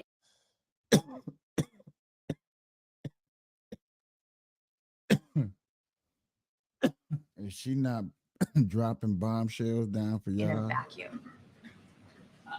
I don't know what he meant by that, so I'm not. The I mean, I'm not sure. I didn't see the comments, and I'm not sure what the context is. Let me put it in a language you can understand. He said that it's important to recognize the attacks by Hamas did not happen in a vacuum. The Palestinian people have been subjected to 56 years of suffocating occupation. They've seen their land steadily devoured by settlements, plagued by violence. It goes on. That statement infuriated a lot of Israelis. I want to know if the administration disagrees with what he said. The president has spoken very clearly, and I think very forcefully, on who's to blame here for October 7th. It's Hamas. It's not the Israelis. It's not the innocent Israeli people that were slaughtered going to a music festival. It was Hamas. Okay. They planned this thing for many months, maybe even as long as a year. Hamas is to blame. Hamas is to blame. On that note, is the assessment still the same that Iran? Hold on. Hamas is finna blame. Hamas is finna blame. When COVID came around and Trump was like, it was China. Y'all got mad. But yet again, I understand. And this is me getting deep on something else real quick when we're going to get further on into this. But this is me getting deep on this. Understanding the facts of freedom of speech. I think there should be freedom of speech here in America. But when you out there protesting, some protesting need not to happen. And I know that's like saying taking away freedom of speech. But this right here is a prime example of why I didn't want that to happen, because look at what's going on. Look at what's going on in our streets here at home. Protesting out there about another country that we let over here.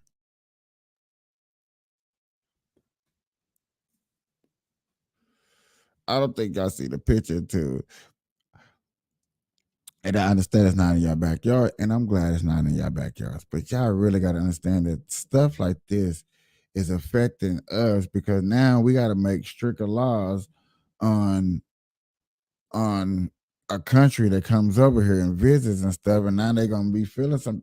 You see, like everybody can just nitpick and find a problem, find an issue, and find something to believe in to find a problem with America. And that's what I'm trying to get rid of. I'm trying to get rid of people trying to find problems with America. Did not directly play a role in this attack. So you had Senator Blumenthal I did saying not over the say, weekend. I never said that Iran did not play a role. What we've said, and there's been no change, what we said, Jackie, is Iran is certainly complicit here. Without them, there is no Hamas. Without them, there's no Hezbollah. Without them, there's no militia groups firing rockets at our troops in Iraq and Syria. And as I said yesterday up here, we recognize Iran's monitoring all these events. Oh, really? And in some cases, they're encouraging some of these attacks. No question about it. Now, you talk about October 7th. We still haven't seen any direct, specific intelligence that says they were witting or participating or directing the attacks of October 7th. But as I said, broadly complicit, no question about that. And I'm sure that our Israeli counterparts will, in due time, take a harder look at the intelligence picture and what might have been missed, what gaps there were, but I'll let them speak to that. Can you just speak to the shift in language we heard yesterday out of the Pentagon? Last week, no one would confirm on the record that these attacks were coming from Iranian proxy groups, but then Brigadier General Pat Ryder said the U.S. holds Iran responsible. Is the U.S. taking this as a signal that Iran is, in fact, trying to widen the war?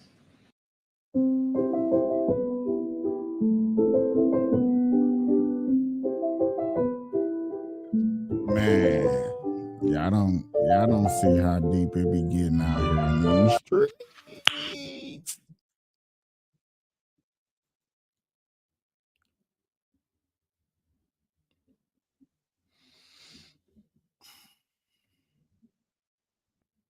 What kind of concentrate y'all be on? Y'all like concentrate that hit you? You like concentrate that's very flavorful, tastes real good? Just wondering. Because these choices that y'all choosing are the same choices that y'all need to think about when y'all go to vote. It's just really easy lookups that's what's going on in your neighborhood. I appreciate that y'all smoke weed every day with me and you. But I hope that y'all take just a little bit of some of this and be like, okay, let me see what's going on. For real. I know y'all can look. Hey, I like my one partner. He be testing me. He be looking stuff up too. I like that. I should play his video that he showed me.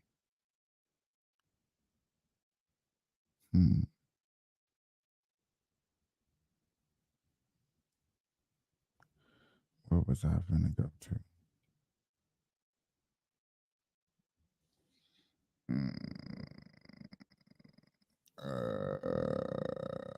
I had two thoughts at once.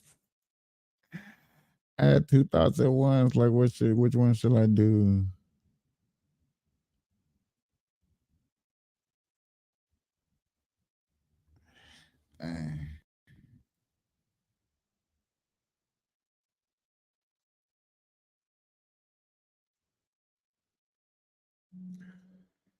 Okay. Y'all bear with me. I appreciate it. Appreciate it. Appreciate it. Bear with me. Bear with me.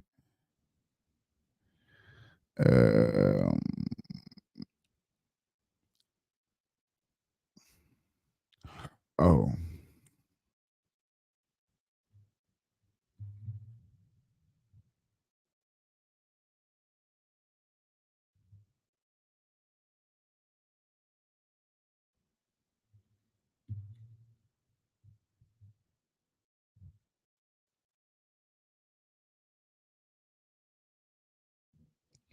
I remember. I remember. Thank you for watching. Goodbye. Hey, Micah, any advice for an intern? Never forget one thing. If I have a view of something that is factual, it's because the evidence I've seen supports that view. I don't have beliefs in things that are not otherwise supported by evidence. And I would ask you, what does it take to change your mind? Because I know exactly what it takes to change my mind. It's the weight of evidence, brought to bear, on a question or a problem. And my belief in it, if we use that word, is proportionate.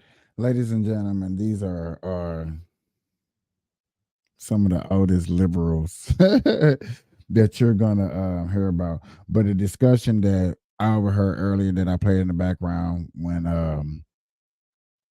I don't know, about 20 minutes ago, is these guys talking about, I guess, transgenders into sports. And I think I'm at it. I'm not at it. I'm not sure. I'm trying to see. And we're going to break it down and just have a little discussion for two other guys. Just two other guys, and I'm going to try to add me in it too. To that evidence. Right. So, but people look at the same evidence. I mean, we're really talking about medicine now, even though we're not saying it for some reason. And people look at the same evidence. That's why they say about doctors, get a second opinion. Because in medicine, it is still an opinion. And the experts disagree. Thousands and thousands of doctors. Okay, that's a fat ass looking joint, not a cigar in his damn hand. So I know I better stop getting hit with files and everything on YouTube for smoking weed and stuff.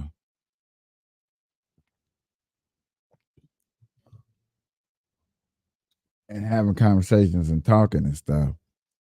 And actually having real breakdowns of things like that. Now, yes and true indeed, I will admit, I will appreciate it when I could start book a little bit more guests to come over and have a little bit more than one discussions.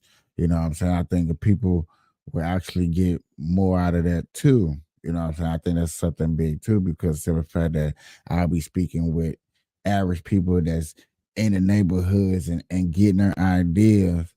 And that's why I think I'm gonna start calling it, especially when I get other guests. It's just neighborhood talk. We're gonna talk about things that's happening in the neighborhood and discussing things. I think that'd be excellent. Doctors and medical experts have disagreed about how we handled COVID. There was just a very big court case called Missouri versus Biden, which decided in the favor of these doctors because they said they weren't allowed to get their point of view across because the government colluded with the tech companies. So we only heard one point of view. So, you know, the science, there's no the in science for things like a new virus that we're still studying. And still don't know a lot about. And that's why there is dissenting opinion, lots of it. You don't even hear all of it because they're so intimidated. So like something like that. I'd like to address that. Yeah, go ahead. Okay. So with the Monday morning quarterback, you know, as we all are after the facts, we could go back and restructure how the rollout would have and should have been done. There's no question about it. Okay.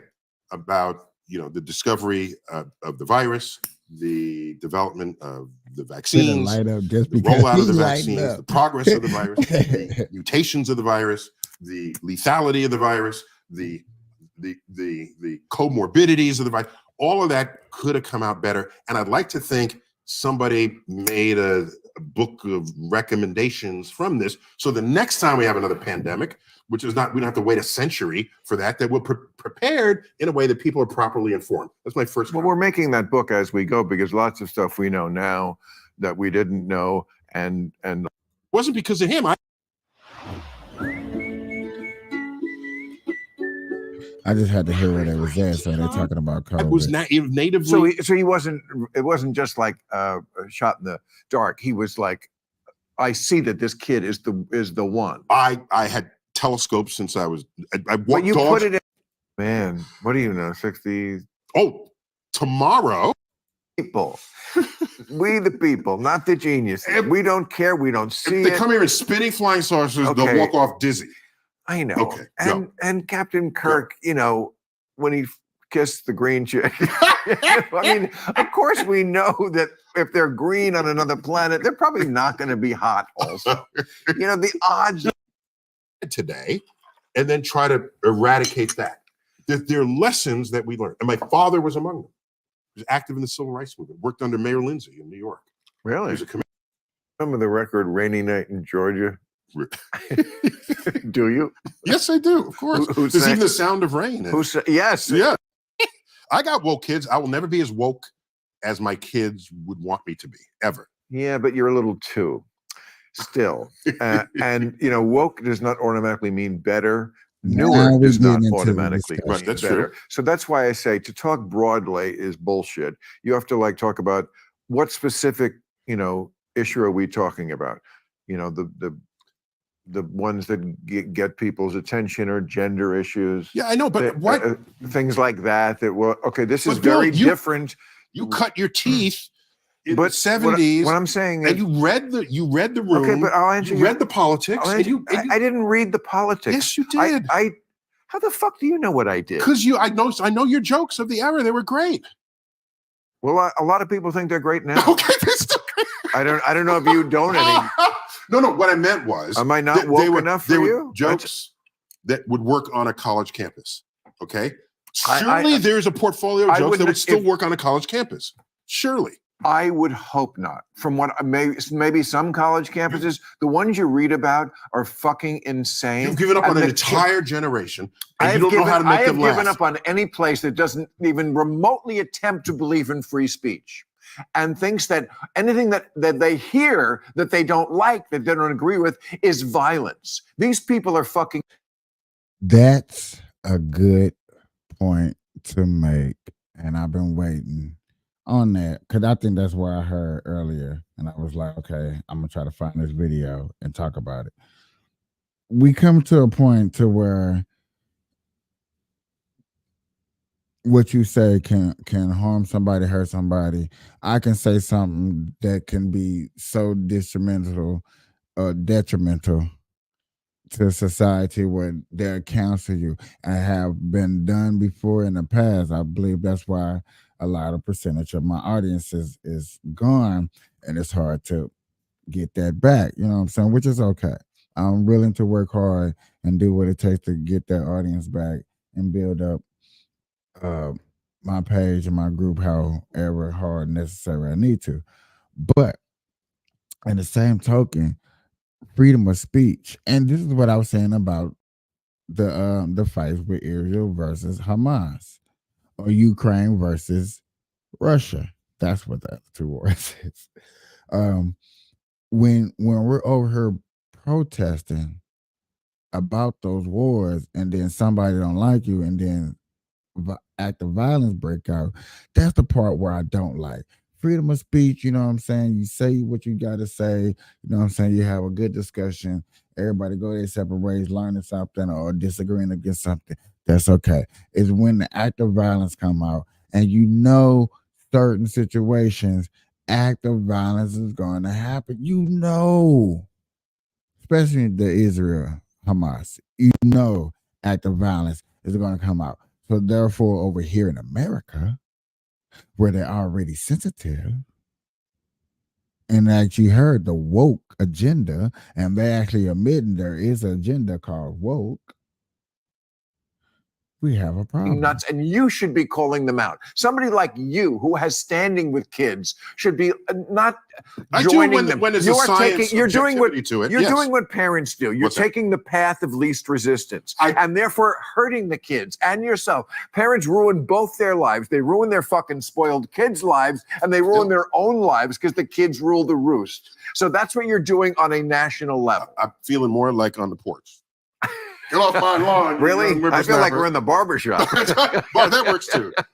In the inner city, it's the barber shop. We don't have porches in there's the stoop. There's the stoop. So here's my point. That's my I'm piece. trying to get through to people on my social media and the like, and I see what pisses people off, what they react to, and I say, all right, these are the landmines.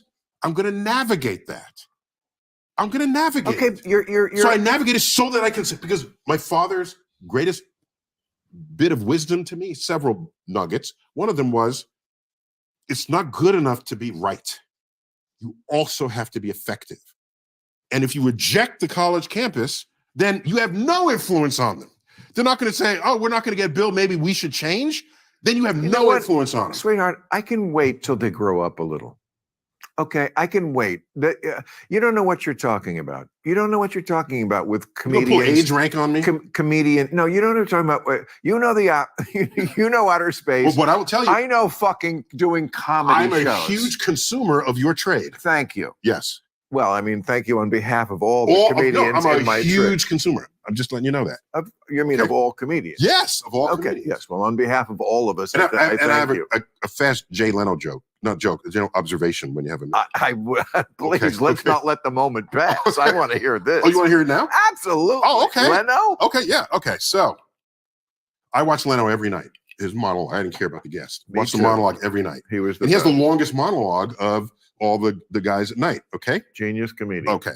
Yep. And so I knew his timing. I knew his rhythms.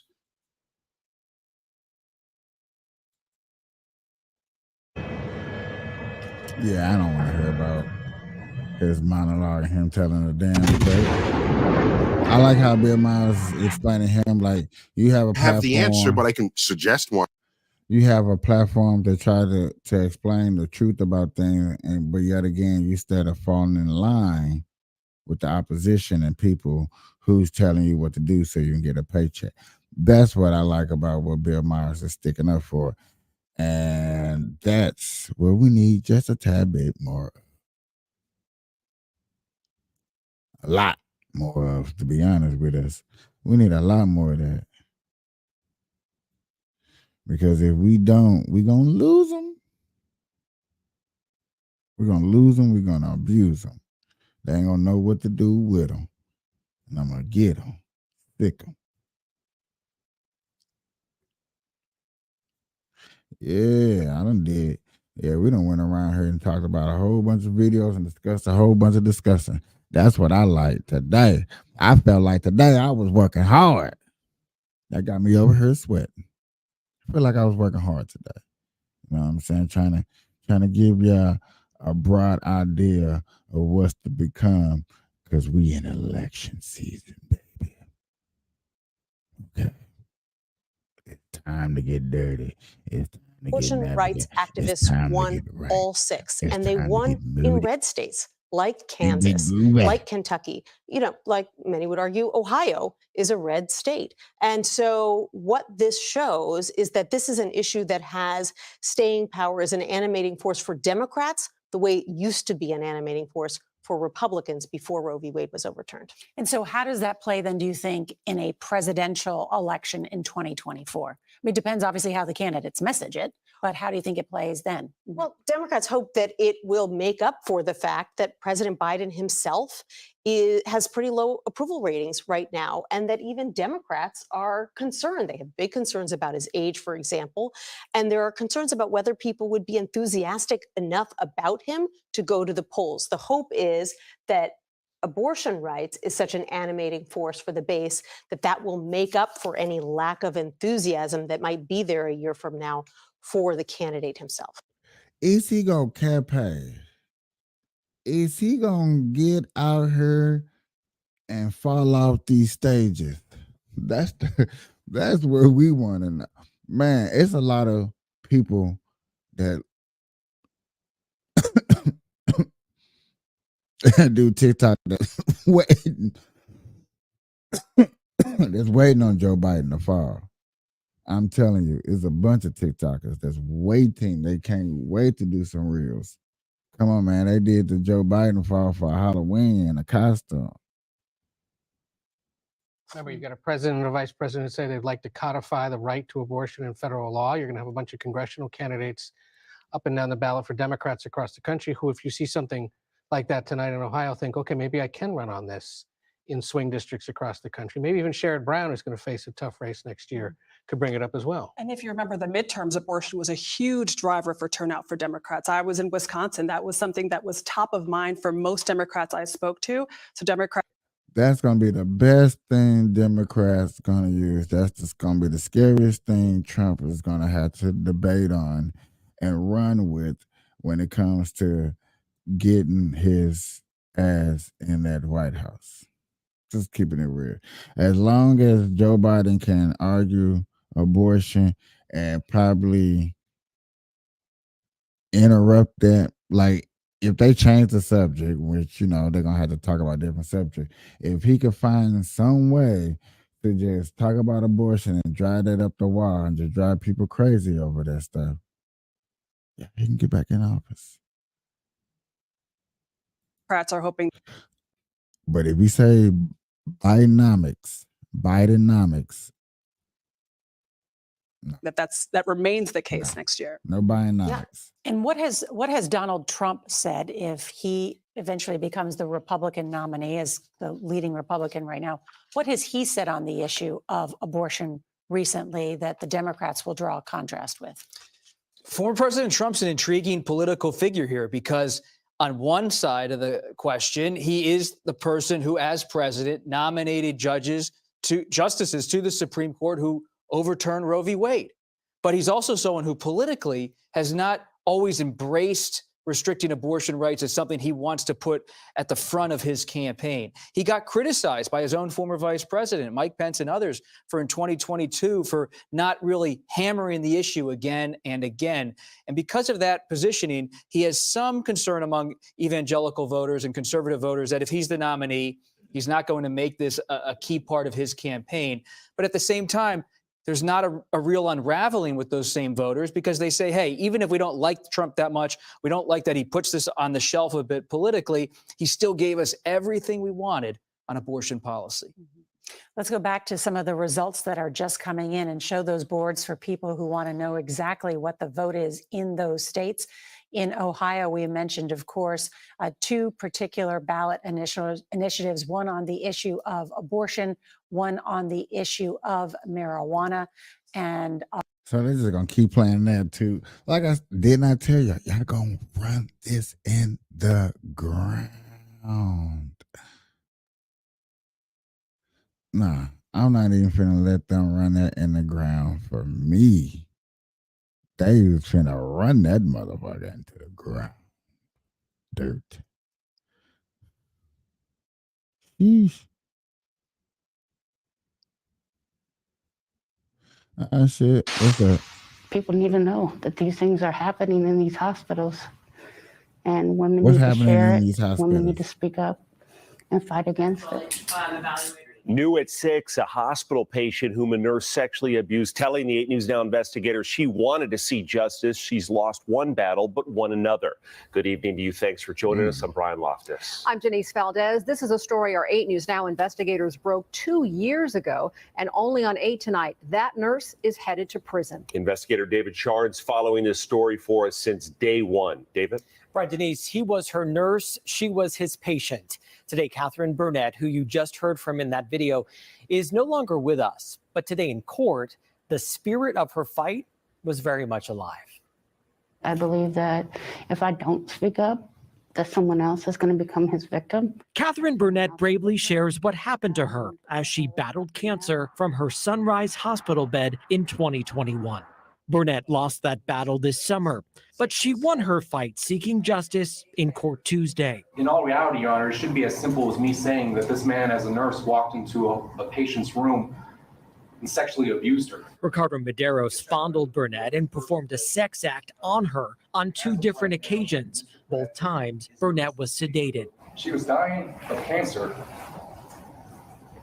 and didn't want to go back to the hospital because of what this man did. Prosecutors read a letter from Burnett's daughter, who said she watched her mother starve herself in grief. My mother spoke up because she did not want to remain silent in the background. Medeiros' attorney made his case for probation, saying the father has a supportive family and gave up all hopes of returning to medical care. Now, in this case, y'all, if there was no justice that happens to be done, then this judge, Miss Jennifer L.G. Schwartz, Miss Jennifer, you would have to get rid of her. this is what I'm talking about. Stuff like this that, you know what I'm saying, you probably don't even know all our judges' names. And that's true, I don't. My friend had a good point. Like, it's time that I need a chartboard. I need that political 50 states, everybody that's in all states. I want to get one of those. So I can learn everybody's name and see what everybody doing. Then you know. But yet again, y'all don't know that. Y'all chilling, smoking weed, swimming in swimming pools. To medical care. That was his career. And to his credit, he pumped the brakes. He stopped doing that, gave up his license. Is there anything that you would like to say? Not at this time, Your Honor. As a bailiff handcuffed Medeiros to begin a 2 to 8 year prison sentence, it's Burnett who got the final word. This wasn't a dream. I woke up. People aren't able to wake up, or they're not aware of what's going on around them. So he's facing 2 to 8 years. That's not long. Now, I feel like that is a little bit of injustice because that's not nothing. Like, what is we getting him? We ain't giving him nothing. I just patted him on the back. Hey, sorry for what you're doing. You'll be all right. Let's go.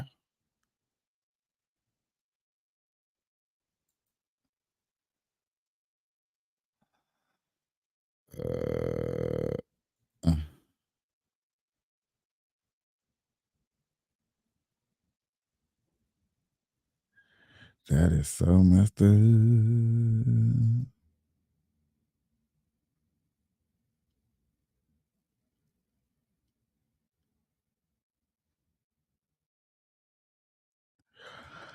We definitely Recordings just okay. got better. I want to hear this. Hey, it's I Dana do. from StreamYard. I'm so excited to announce that local And it does appear that the House has enough votes to censure Tlaib.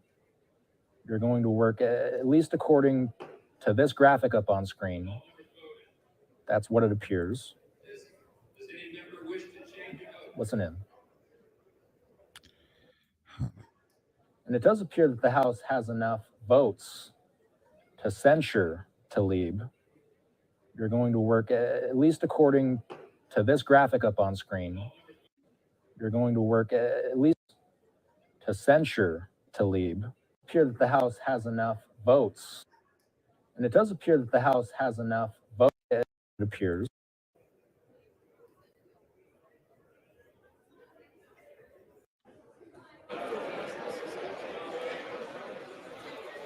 For, and the nays are 188, with 4 answering present. The resolution is adopted.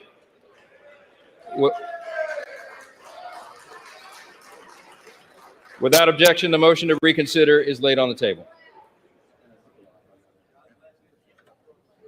That is Speaker of the House, Mike Johnson, saying that the resolution is adopted. So the House voting to censure Representative Rashida Tlaib.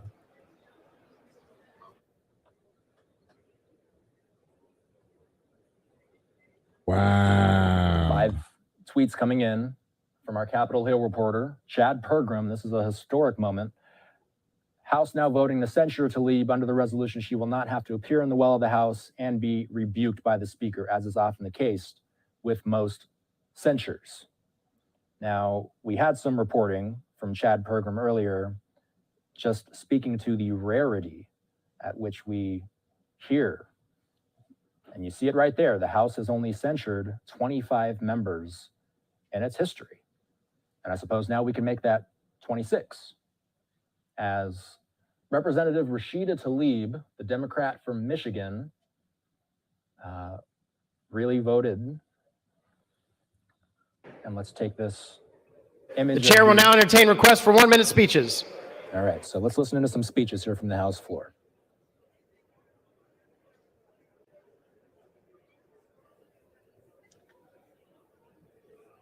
We're gonna wait to see who steps up to the microphone here.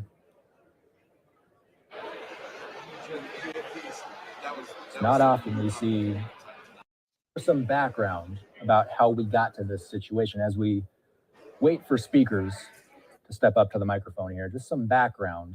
Hundreds of Israelis dead. She came under heavy reproval as we continue to watch this. For what purpose? For 1 minute. Thank you, Mr. Speaker. Mr. Speaker, I rise to wish the state of Montana a happy 134th birthday. On November 8th, 1889. So we were listening in there to see if there were any remarks possibly about this censure vote. We do want to keep an eye. Hey, I was looking. So, a lady protested about Hamas and basically almost had people storming the Capitol in the sense of storming the Capitol. So that's what that was about. And they were trying to see if they were going to keep her in the house. And they voted against keeping her in the house. Crazy little lady.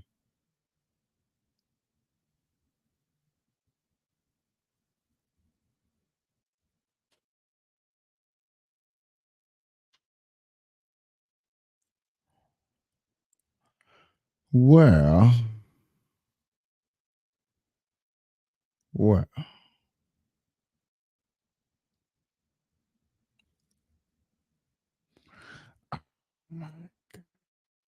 you know what? They hit me with that. I'll say, y'all, 60 seconds is live. You know they talking about something deep.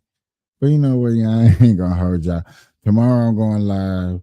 The debate is tomorrow. So I'm probably going to be live a little early, a little special, probably 3 hours. You know what I'm saying? I'll be ready to go live and show y'all some things, baby.